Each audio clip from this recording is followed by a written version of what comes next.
성경 3페이지에 있습니다. 창세기 3장 1절부터 7절까지의 말씀입니다. 살아계신 하나님 말씀을 봉독하겠습니다. 그런데 뱀은 여호와 하나님이 지으신 들짐승 중에 가장 간교하니라. 뱀이 여자에게 물어 이르되 하나님이 참으로 너희에게 동산 모든 나무의 열매를 먹지 말라 하시더냐. 여자가 뱀에게 말하되 동산 나무의 열매를 우리가 먹을 수 있으나 동산 중앙에 있는 나무의 열매는 하나님의 말씀에 너희는 먹지도 말고 만지지도 말라 너희가 죽을까 하노라 하셨느니라. 뱀이 여자에게 이르되 너희가 결코 죽지 아니하니라. 너희가 그것을 먹는 날에는 너희 눈이 밝아져 하나님과 같이 되어 선악을 알 줄 하나님이 아심이니라. 여자가 그 나무를 본즉 먹음직도 하고 보암직도 하고 지혜롭게 할 만큼 탐스럽기도 한 나무인지라. 여자가 그 열매를 따먹고 자기와 함께 있는 남편에게도 주매 그도 먹은지라. 이에 그들이 눈이 밝아져 자기들이 벗을 줄을 알고 무화과 나무 잎을 엮어 치마로 삼았더라. 아멘.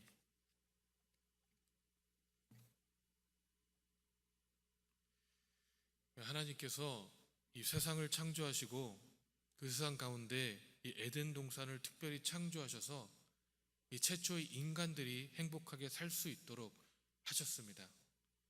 이들은 항상 하나님과 대면하며 이야기하고 말씀을 듣고 자유롭게 거닐면서 이 행복한 생활을 하였습니다. 그런 그들을 질투하고 어지럽히려고 하는 존재가 있었는데 바로 사단이라는 존재입니다. 정말로 끈질긴 놈이 아닐 수 없습니다. 하나님이 버젓이 지켜보고 계시고 이 동산에서 거닐면서 인간들과 대화를 하는데도 이 사단은 인간을 유혹할 기회를 절대 놓치지 않으려고 호심탐탐 기회를 엿봅니다. 그래야 어느 날 그 기회를 잡아서 이 사단은 뱀의 모습으로 나타나 여자를 유혹합니다. 그리고 그 여자가 남자를 유혹합니다. 그리고 그들은 결국에 하나님께서 금지하셨던 단 한 가지를 범하게 되어버리고 맙니다. 여러분, 우리 인간이라는 존재가 참으로 연약하지 않습니까? 아담과 하와는 이 뱀이 나타나기 전에도 퍼펙트하게 만족하고 너무나도 자유로운 삶을 살았습니다. 그런데 이 뱀이 나타나서 호기심을 자극하고 본인들이 전혀 생각지 않았던 것들에 대해서 지속적으로 얘기를 하니까 거기에 미혹되고 만다라는 것입니다. 너무나도 안타깝지 않습니까? 이 세상에서 우리의 희로애락을 표현하는 여러 가지 이야기들이 있지만 이보다 더 안타까운 이야기는 찾기 힘들 것 같습니다. 우리의 삶을 보십시오. 얼마나 안타깝습니까? 이분들의 죄악으로 인하여 우리는 갖은 고생을 다하며 살고 있는 것이 아니겠습니까? 이 단 한 번의 죄악이 모든 인류의 타락을 초래했다면 지금 우리 삶의 죄악은 과연 어떠한 삶을 초래하게 될까요? 한번 곰곰이 생각해봐야 될 문제인 것 같습니다. 그러기 여러분, 우리는 이 하나님의 말씀을 제대로 알아야 할 필요가 있습니다. 우리가 하나님의 말씀을 제대로 알아야 할 뿐만 아니라 우리는 하나님의 말씀을 전할 때 역시 제대로 전달을 해야 합니다. 왜냐하면 사단은 우리를 미혹하고 넘어뜨리게 하기 위해서 하나님의 말씀을 이리 꼬고 저리 꼬고 우리로 하여금 헷갈리게 하게끔 만들기 때문에 그렇습니다. 하와만 봐도 그렇습니다. 이 하와가 사단의 계략에 넘어가게 된 가장 큰 이유는 하나님의 말씀을 잘 알지 못했기 때문에 그렇습니다. 하와는 이 선악과를 먹지 말라는 하나님의 말씀을 직접 듣지 못하고 아담에게 전해 들었습니다. 하나님께서 선악과를 먹지 말라는 말씀을 하실 때에 이 하와를 창조하시기 전이었습니다.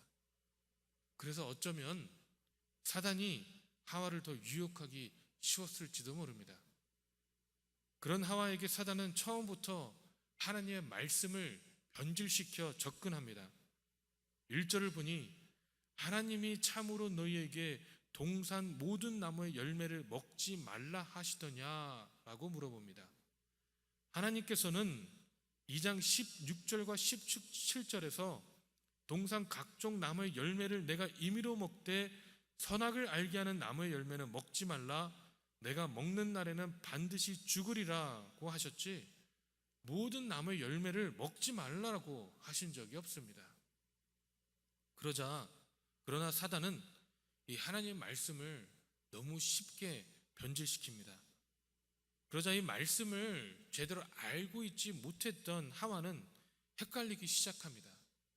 그리고 3절에 동산 중앙에 있는 열매는 하나님의 말씀에 너희는 먹지도 말고 만지지도 말라, 너희가 죽을까 하노라 하셨느니라 대답을 합니다. 하나님께서는 먹지 말라, 반드시 죽으리라고 말씀하셨지, 먹지도 말고 만지지도 말라, 너희가 죽을까 하노라고 말씀하신 적이 없습니다. 그런데 하와는 그렇게 말을 함으로써 이 말씀의 권위를 떨어뜨립니다. 이처럼 오늘날 우리도 이 하나님의 말씀을 너무나 쉽게 임의로 해석하고 우리 멋대로 전하고 우리가 생각한 대로 이 세상을 살아갑니다. 하지만 이러한 우리 신앙의 모습은 결국 사단의 유혹과 미혹에 쉽게 넘어지게 만드는 것입니다. 자, 이렇게 되자 그전에는 이 하나님과의 언약의 징표였고 이 창조주와 창조물과의 관계를 명확하게 드러내며 우리로 하여금 하나님을 절대적으로 경외하고 경배하게 하는 전혀 탐스럽지 않았던 실과가 이제는 먹음직도 하고 보암직도 하고 지혜롭게 할 만큼 탐스러워지는 것입니다. 참으로 신기하죠? 분명히 아담과 하와는 이 불만이 없는 삶을 살았습니다. 사단이 유혹을 하기 전까지는 그 선악을 알게 하는 열매는 전혀 탐스럽지 않았습니다. 그러나 사단은 조금만 유혹하고 우리의 눈을 돌리게 하자 너무나도 쉽게 하나님의 명령을 잊어버리고 죄악에 물들게 되는 것입니다. 그러기에 우리는 이 확고한 말씀 위에 우리의 신앙을 굳건히 해야 하는 것입니다. 이 신명기 4장 2절에 내가 너희에게 명하는 말을 너희는 가감하지 말고 내가 너희에게 내리는 너희 하나님 여호와의 명령을 지키라. 아멘 이라고 말씀하고 있습니다. 이처럼 하나님의 말씀을 제대로 알고 있는 저와 여러분 되길 소망합니다. 또한 이 죄악에 빠지지 않기 위해서는 우리는 우리의 삶을 만족하고 하나님 앞에서 자족할 줄 알아야 합니다. 이 방금 말씀드렸지만 아담과 하와가 선악을 알게 하는 나무의 열매를 먹기 전의 삶은 전혀 불편함이 없는 삶이었습니다. 이들은 하나님의 형상대로 만들어졌고 모든 순결한 기쁨 속에서 살아가도록 지음을 받았습니다. 그들은 서로 가운데서 행복했고 하나님과의 가운데서 행복했습니다. 그럼에도 불구하고 이 사단이 본인들이 누리는 것에서 누리지 못하는 것으로 시선을 돌리게 하자 이들은 너무나도 쉽게 죄악에 빠져버립니다. 여러분, 하나님께서 이것만 해결해 주시면 정말 열심히 신앙생활을 하겠다고 생각해 본 적이 있지 않으십니까?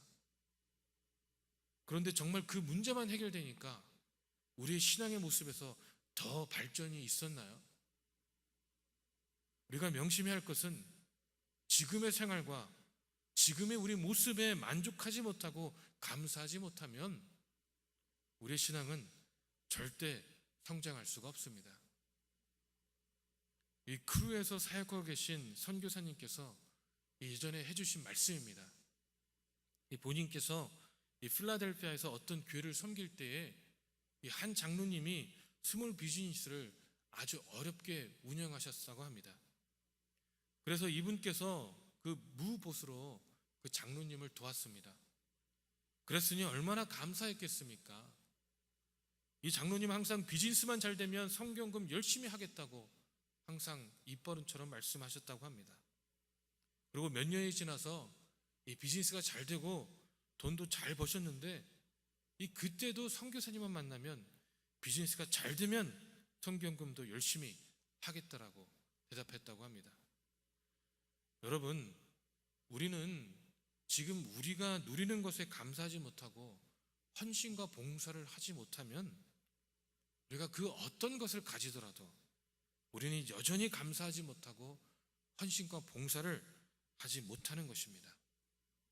이 사도 바울은요, 빌립보서 4장 11절부터 13절에서 내가 궁핍함으로 말하는 것이 아니니라 어떠한 형편에든지 나는 자족하기를 배웠노니 나는 비천에 처할 줄도 알고 풍부에 처할 줄도 알아 모든 일 곧 배부름과 배고픔과 풍부와 궁핍에도 처할 줄 아는 일체의 비결을 배웠노라.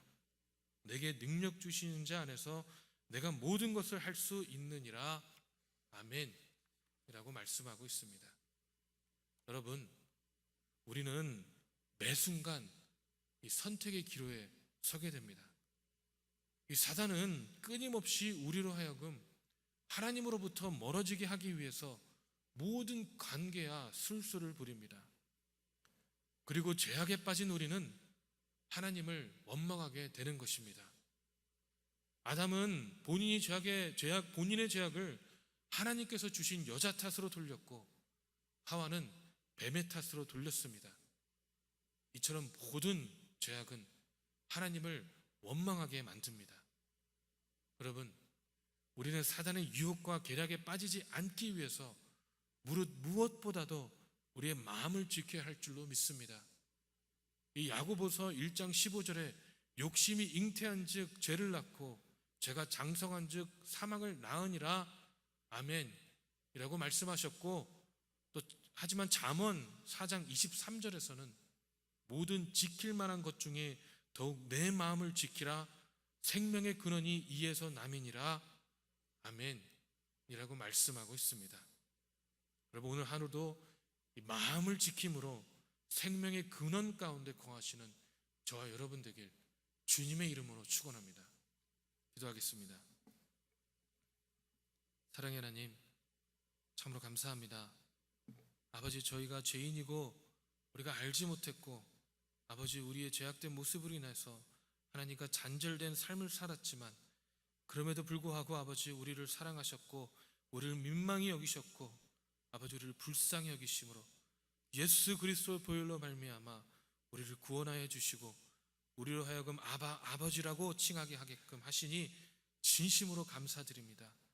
아버지, 이제는 우리가 누리지 못하는 것에 눈을 돌리는 것이 아니라 아버지 하나님께서 주신 것에 감사함으로, 아버지 하나님께서 우리에게 허락하신 것에 감사함으로 주님, 우리 삶 가운데서 기쁨이 넘쳐날 수 있도록 인도하여 주시옵소서. 매일매일 말씀을 상고함으로 매일매일 주님 앞에 나아감으로 사단이 우리를 틈타지 못하게 하시고 우리가 우리의 마음을 지킴으로 우리 삶 가운데서 아버지 하나님의 영광과 아버지 하나님의 사랑이 넘쳐날 수 있도록 역사하시고 인도하여 주시옵소서. 참으로 감사드리며 살아계신 예수 그리스도 이름으로 기도했습니다. 아멘. 하늘에 계신 우리 아버지여, 이름이 거룩히 여김을 받으시오며 나라의 마옵시며 뜻이 하늘에서 이룬 것 같이 땅에서도 이루어지리이다. 오늘날 우리에게 일용할 양식을 주옵시고 우리가 우리에게 죄진 자를 사하여 준 것 같이 우리의 죄를 사하여 주옵시고 우리를 시험에 들지 말게 하옵시며 다만 악에서 구하옵소서. 대개 나라와 권세와 영광이 아버지께 영원히 있사옵나이다. 아멘.